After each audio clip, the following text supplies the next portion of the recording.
Excellent Thank work. you. Glad You guys got to play that. Turning our attention to the NFC South, Big Show has revitalized his career and taken the torch from Tom Brady, unlike any other player in recent memory. This is a Josh Research special. Oh, wow.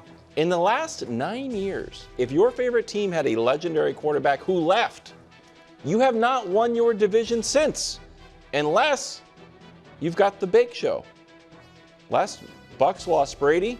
Next 2 years, boom, right there, the Big Show. But the Packers haven't won since Rodgers. Steelers haven't won since Big Ben. Seahawks with Russ. Granted, let you guys in behind the curtain. Matt Ryan, because Josh is a Falcons fan and from Atlanta, got the legendary tag. He did win an MVP. Legendary. He won an MVP. If Phillip Rivers is on there, Matt Ryan gets. If I said, hey, I went out to dinner with a legendary quarterback last night. I wouldn't think you're talking about Phillip Rivers either. Phillip Rivers on that list. I like Phillip Rivers. Okay, I'm defending Josh. Phillip Rivers and Matt Ryan, if they show up to the restaurant at the same time, they're being sat in the same booth next to each other, side saddle. I'm just telling you, like they're the. That's actually an interesting discussion. Yeah. You can't. Ryan or Rivers? Exactly. I like Rivers better. I agree with you that those two guys. That's the point. Well, you did it. I was just doing an aside. Yeah, and I was adding to it. You start talking about sitting in a banquet. The Bake Show's good. Yeah. Yes, he is. Predictions week.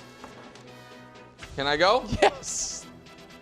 Another team that might end up with the first pick of the draft. This one's, I agree with it. The New Orleans Saints. I mean, I was going through when I thought we were going to spend more time talking about Shedeur in the A block. I was trying to find the list of teams where he would definitely be the backup.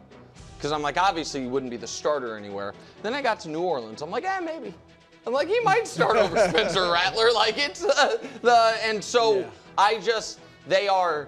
this is the start of a 3-year teardown that has been foisted upon them by bad drafts and bad cap management. It is what it is. You got to build up. They just hope Tyler Shuck ends up being the guy. A team that, I'll be totally honest, would be in last place in most other divisions, and there is odd optimism for that I do not share. The Carolina Panthers is third. I agree with Wilds, even though I wouldn't have put it into Weird and Wonderful, that they will miss Adam Thielen. I like the trade value they got back and getting back essentially a 4th-round pick for an aging receiver, but Bryce played really well those final 3 games of the year. Mm-hmm. He's also the number 1 overall pick going into year 3. It's no longer, about good for you, and it's got to be about can he produce. I just don't know that they have the personnel. I don't know that he's the guy. I think they're going to have another tough year in Carolina. Greg, I know you noticed. I also left room for 2 playoff teams out of this division. No way. Wow. Yes way, sir. Atlanta Falcons as the wild cards team. Here's the deal with Atlanta. Tough early schedule, soft later schedule, and more importantly is this. They won 8 games last year and lost their final 2 games of the year in overtime, despite having Kirk Cousins fall apart midway through the year and go to Penix. Bijan is the guy that I thought he would be. Maybe at some point Kyle Pitts gets involved, but even if he doesn't, Drake London's legit. I think Penix will give them a higher level of quarterbacking over the course of the entirety of the year. Year 2 for Raheem Morris and that defense. But it is not enough, of course, to dethrone the Tampa Bay Buccaneers, who I have big hopes for this year, and I think given their schedule and their division and Bake Show, they could be in contention for the number 1 seed in the entire conference. Oh, wow. I have them winning the NFC South. Yeah. Wow. Right? Look, I'm going to focus on the Bucs too and Baker Mayfield because I think we kind of gloss over. Wilds, you gave him a tremendous amount of credit when we opened this NFC South prediction. Baker, what he was able to do with guys in and out of the lineup last year at prominent positions. These aren't like no-name guys. Yeah. Mike Evans, obviously Godwin, and he just went on this type of a year tear. Like these were great, excellent MVP discussion type numbers for Baker Mayfield. And with the defense that gave up everything you wanted in the pass game, great in the run game, I think that improves. And with him, he's just head and shoulders above everybody else in terms of quarterback play. He might in be that division. Yeah. He might be waist above yeah. everyone else in that division as far as quarterback play. And I didn't think that was going to be the case last year with Kirk Cousins starting with the Falcons. Obviously, Michael Penix, we'll see what he ends up doing with that talent that he has. But Baker, this and now they had Ibuka. Absolutely. Yep. Love Ibuka. Yeah, yeah. All right. That was pretty good for you, Nick. Thanks, bro. At number 4, I hate to say it because it's one of my hometown teams, home state. Just say it. There's no kind way to break it to who that nation, but it's probably the worst team in football, the New Orleans Saints. Probably the worst team in football, and the future's not bright either, so tough sledding. All right, at number 3, I know Bryce Young is your guy, Wilds, and he had 3 nice games at the end of the year, kind of like a la Trevor Lawrence, a nice little stretch here or there.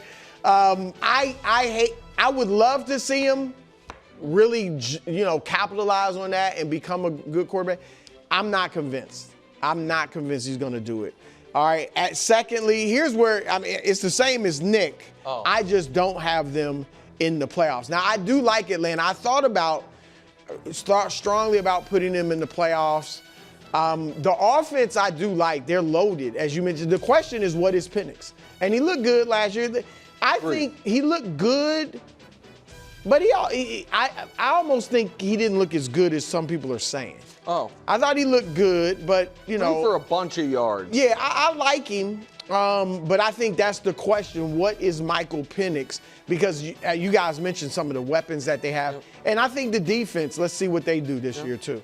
And then, the Buccaneers clearly the best team in the division. I think the question for them is, can they become a legitimate Super Bowl contender? Right now, I still have them a little bit below, but Baker was great with guys in and out of lineup.